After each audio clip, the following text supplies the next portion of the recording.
మొన్నటి వరకు అబ్బాయిలే అమ్మాయిలపైన యాసిడ్ పోసేవాళ్ళు. కానీ ఇప్పుడు అమ్మాయిలు కూడా అమ్మాయిలపైన యాసిడ్ పోస్తున్నారు. ఈ ఇన్సిడెంట్ మధ్యప్రదేశ్లో ఉన్న జబల్పూర్ డిస్ట్రిక్ట్లో జరిగింది. ఇషిత అండ్ శ్రద్ధ వీళ్ళిద్దరూ చైల్డ్హుడ్ ఫ్రెండ్స్. ఇషిత కంటే శ్రద్ధ కొంచెం క్యూట్గా ఉండేది. దాంతో ఇషితకి శ్రద్ధ అంటే కొంచెం జెలసీ. 5 years బ్యాక్ ఇషిత ఇంకా తన బాయ్ ఫ్రెండ్ ఒక వీడియో లీక్ అయింది. దానికి రీజన్ శ్రద్ధ అని అనేసి శ్రద్ధని చాలా బ్లేమ్ చేసేసింది. రీసెంట్గా శ్రద్ధకి ఒక MNCలో జాబ్ కూడా వచ్చింది. జాయినింగ్ కంటే జస్ట్ 1 day బిఫోర్ ఇషిత శ్రద్ధని కలవాలనేసి చెప్పి కాల్ చేసింది. ఒకసారి బయటికి రా, నిన్ను కలుస్తా అని చెప్పేసి కాల్ చేసింది. సరే పిలుస్తుంది కదా అనేసి బయటికి రాగానే ఇషిత నా లైఫ్ నీ వల్లే బ్లేమ్ అయిందని చెప్పి 100 ml యాసిడ్ తీసుకొని శ్రద్ధ పైన పోసేసింది.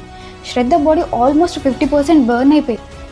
పోలీసులు ఈ కేసు గురించి ఇషితాని ఇన్వెస్టిగేట్ చేసినప్పుడు తనకు అసలు కొంచెం కూడా రిగ్రెట్ అనేది లేదు. పోలీసులనే ఇంకా శ్రద్ధ బతికే ఉందా, చచ్చిపోలేదా అనేసి అడుగుతున్నారు. రోజులు మరీ ఎంత దారుణంగా అయిపోతున్నాయి కదా. మరి ఇంత దారుణంగా ఉంటే ఇవాళ రేపు మనం అసలు ఫ్రెండ్స్ అని కూడా ఎవరిని నమ్మలేం కదా.